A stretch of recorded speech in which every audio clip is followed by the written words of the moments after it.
हर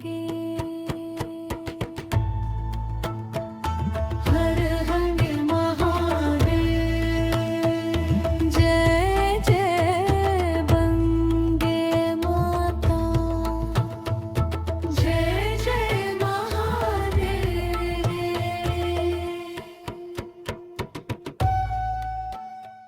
मागील 2 भागांमध्ये आपण मुंबईच्या गजबजाटातून सुरू झालेला प्रवास उत्तर काशीच्या पवित्र विश्वनाथ मंदिरापर्यंत अनुभवला. भागीरथीच्या अखंड प्रवाहासोबत गंगोत्री धामाचे दिव्य दर्शन घेतले आणि हिमालयाच्या कुशीत गोमुख व तपोवनच्या खडतर पण अविस्मरणीय यात्रेचे साक्षीदार झालो. त्या प्रवासाने आपल्या पावलांची परीक्षा घेतली, मनाला नम्र केलं आणि महादेवांच्या सान्निध्याची एक अनमोल अनुभूती दिली.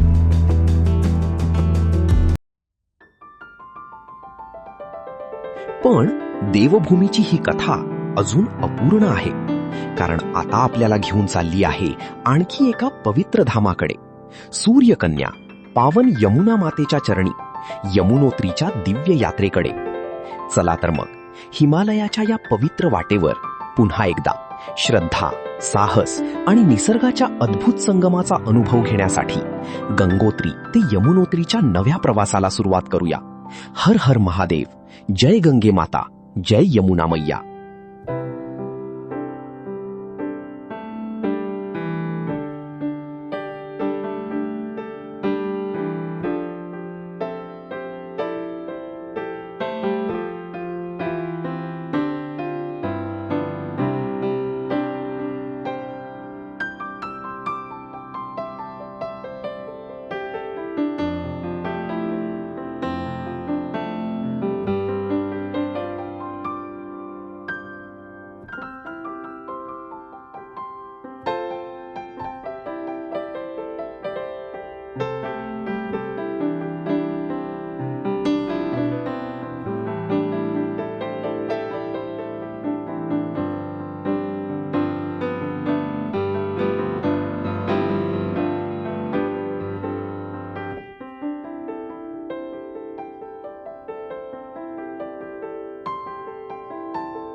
दर्शनानंतर आमचा परतीचा प्रवास सुरू झाला. पण हिमालयाने अजून एक अमूल्य भेट आमच्यासाठी जपून ठेवली होती. वाटेवर रंगीबेरंगी दुर्मिळ हिमालयीन फुलांनी निसर्गाने जणू फुलांची चादरच अंथरली होती. प्रत्येक फूल हिमालयाच्या शांत सौंदर्याची एक निशब्द कविता भासत होतं. आणि त्याचसोबत आमच्या नजरेस पडली भोजपत्राच्या असंख्य वृक्षांची पवित्र वनराई. याच भोजपत्रावर प्राचीन ऋषीमुनींनी वेद, उपनिषदे आणि अनेक पवित्र ग्रंथ लिहिल्याची परंपरा सांगितली जाते.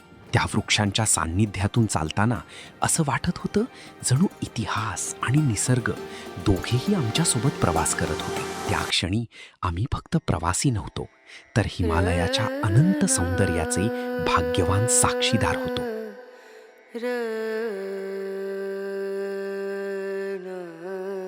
गंगोत्री मंदिरापासून अवघ्या काही पावलांवर भागीरथीच्या गर्जनेत निसर्गानं घडवलेला एक अद्भुत चमत्कार दडलेला आहे. सूर्यकुंड. सुमारे 3415 मीटर उंचीवर वसलेला हा धबधबा फक्त पाण्याचा प्रवाह नाही, तर हिमालयाच्या सामर्थ्याचं आणि सौंदर्याचं जिवंत रूप आहे. उंच कड्यावरून कोसळणारं स्फटिकासारखं निर्मळ पाणी, खळाळणारा नाद आणि सभोवताली उभ्या असलेल्या हिमशिखरांचं प्रतिबिंब क्षणभर मनाला पूर्णपणे स्तब्ध करून टाकतं.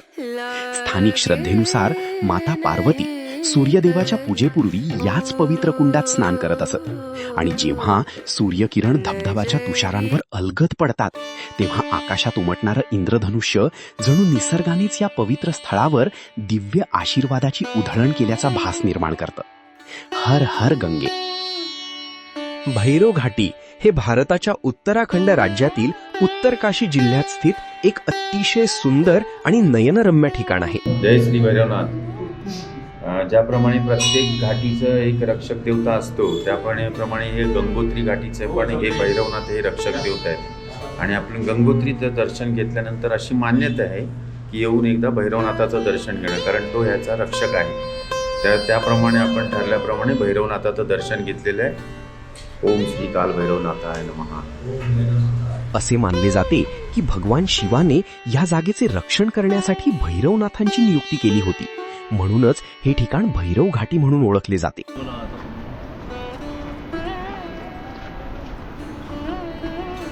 चालायला पण पैसे द्यायला लागतात.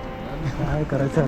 भैरवनाथाचे दर्शन घेऊन आमचा प्रवास पुढे सुरू झाला आणि काही वेळातच आम्ही पोहोचलो गर्तांग गली. उत्तराखंडच्या नेलांग खोऱ्यात समुद्र सपाटीपासून सुमारे 11,000 फूट उंचीवर उभ्या कड्याला बिलगून उभा असलेला हा ऐतिहासिक लाकडी पूल हिमालयाच्या धाडसाचा आणि इतिहासाचा जिवंत साक्षीदार आहे. कधी काळी भारत आणि तिबेट यांना जोडणारा हा प्राचीन व्यापारी मार्ग भोटिया समाजाच्या याक ताफ्यांनी गजबजलेला असायचा. 1962च्या भारत चीन युद्धानंतर हा मार्ग अनेक वर्षे शांत आणि ओसाड राहिला. मात्र 2021 मध्ये त्याचे पुनरुज्जीवन झाले आणि पुन्हा एकदा या थरारक वाटेने पर्यटकांचे स्वागत सुरू केले.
यमुनोत्रीच्या पवित्र मार्गावर उत्तरकाशी जिल्ह्यातील मेहरगाव परिसरात हिमालयाच्या कुशीत निसर्गाने स्वतः घडवलेलं एक अद्भुत शिवधाम दडलेलं आहे. प्रकटेश्वर पंचानन महादेव शिवगुफा ही केवळ एक गुंफा नाही तर श्रद्धा, रहस्य आणि निसर्गाच्या दिव्य कलेचा अद्वितीय संगम आहे. गुंफेच्या आत प्रवेश करताच थंडगार पाण्याचा स्पर्श आणि दगडांमधून उमटणारी शांतता मनाला एका वेगळ्याच आध्यात्मिक विश्वात घेऊन जाते. येथील नैसर्गिक खडकांच्या रचनेत श्री गणेश, पंचमुखी शिवलिंग, माता पार्वती, नंदी, मगर, सिंहाचं रूप आणि शेषनागाची दिव्य आकृती जणू निसर्गानेच स्वतःच्या हातांनी साकारली आहे. आणि या गुंफेचं सर्वात मोठं आश्चर्य म्हणजे दगडांच्या कुशीतून अखंड वाहणारी गुप्त गंगा. ही गुंफा अंधारी आहे, प्रवेश मार्ग अत्यंत अरुंद आणि काही ठिकाणी वाकून तर काही ठिकाणी गुडघाभर थंड पाण्यातून मार्ग काढतच पुढे जावं लागतं. एका वेळी अवघे 4-5 भक्तच या पवित्र गुंफेत उभे राहू शकतात. पण एकदा का या गुंफेच्या अंतरंगात प्रवेश केला की बाहेर पडताना फक्त दर्शनच होत नाही तर मनात महादेवांच्या अदृश्य उपस्थितीची एक अविस्मरणीय अनुभूती कायमची कोरली जाते. हर हर महादेव.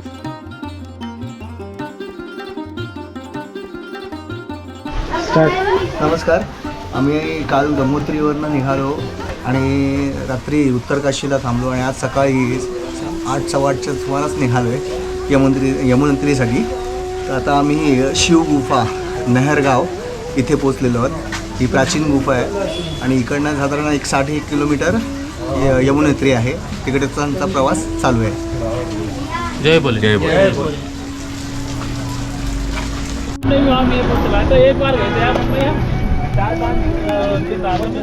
प्रकटेश्वर पंचानन महादेवांच्या पवित्र गुंफेचं दर्शन घेतल्यानंतर आमच्या प्रवासाला एक वेगळीच दिशा मिळाली. उत्तरकाशी पोलिसांनी आमचं मनापासून स्वागत करत त्यांच्या सायबर क्राईम जनजागृती आणि नशामुक्त भारत अभियानात सहभागी होण्याचं आमंत्रण दिलं. हा क्षण केवळ एका यात्रेकरूचा नव्हता, तर एक जबाबदार नागरिक म्हणून समाजाप्रती आपलं कर्तव्य ओळखण्याचा होता. महादेवांच्या पवित्र भूमीत श्रद्धेबरोबरच समाज जागृतीचा हा संदेशही मनाला तितकाच स्पर्शून गेला. कारण खरी यात्रा फक्त देवदर्शनाची नसते, तर चांगले विचार आणि सकारात्मक संदेश समाजापर्यंत पोहोचवण्याचीही असते. हर हर महादेव.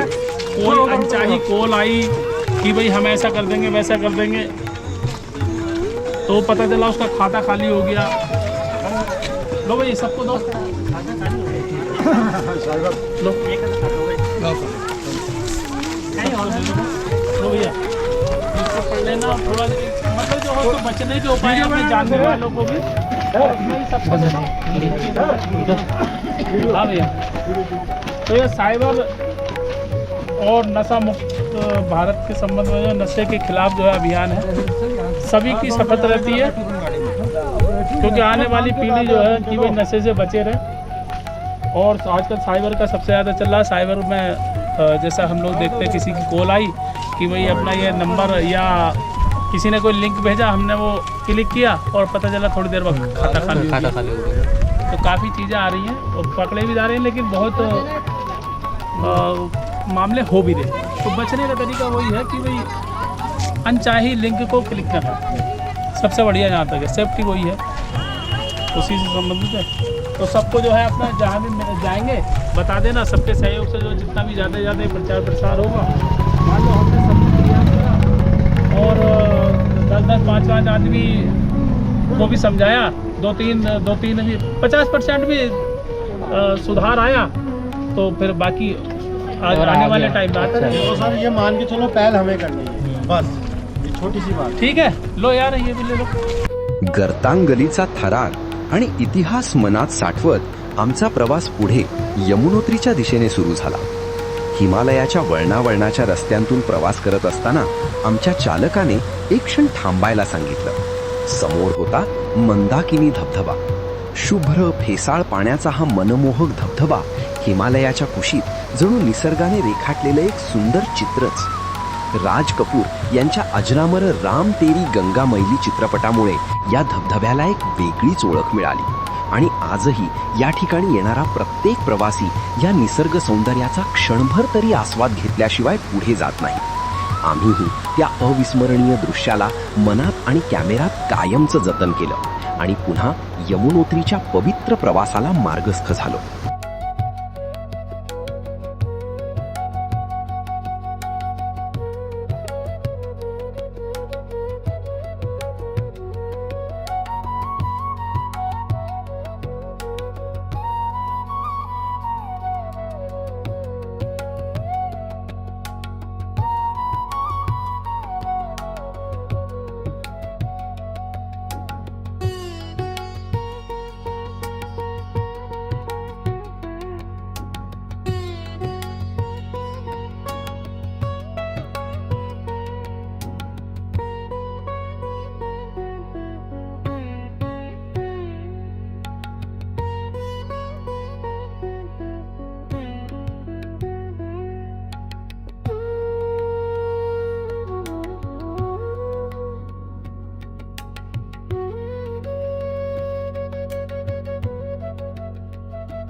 हर हर गंगे.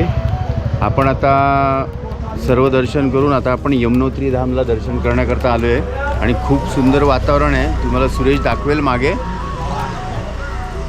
आपण 7 वाजता हॉटेलमधनं निघालो. आपली गाडी यमुनोत्रीच्या जवळच होती. तिथून 15 मिनटात आपण इथे आलो. आता आपण इथून चालायला सुरुवात करू. साधारण मला अंदाजे 10 वाजेपर्यंत आपण वरती पोहोचू. हर हर गंगे. नव्या दिवसाची नवी पहाट आणि नव्या पर्वाची सुरुवात. आम्ही यमुनोत्रीच्या पायथ्याशी असलेल्या फुलचट्टी येथे पोहोचलो. हिमालयाच्या कुशीत शांत रात्रीचा मुक्काम केल्यानंतर दुसऱ्या दिवशी सकाळी आमच्या यमुनोत्री यात्रेला खरी सुरुवात झाली. यमुनोत्री 4 धाम यात्रेतील पहिले पवित्र धाम आणि सूर्यकन्या यमुना मातेचे दिव्य निवासस्थान. पौराणिक मान्यतेनुसार यमुना ही सूर्यदेवाची कन्या आणि यमराजाची बहीण. म्हणूनच यमुना मातेच्या दर्शनाने आणि तिच्या पवित्र जलाच्या स्पर्शाने जीवनात सुख, शांती आणि मंगल प्राप्त होते अशी भक्तांची अखंड श्रद्धा आहे. यमुनोत्रीपर्यंतचा प्रवास सोपा नाही. जानकी चट्टीपर्यंत वाहनांचा मार्ग संपतो आणि त्यानंतर सुमारे 6 किलोमीटरची खडी चढण पायी, घोड्यावर किंवा पालखीतून पार करावी लागते. पण महादेवाच्या या देवभूमीत प्रत्येक पाऊल थकव्याचं नसतं तर श्रद्धेचं असतं. आणि अशाच श्रद्धेच्या बळावर आम्ही यमुनोत्रीच्या पवित्र वाटेवर पहिलं पाऊल टाकलं. जय यमुना मैया.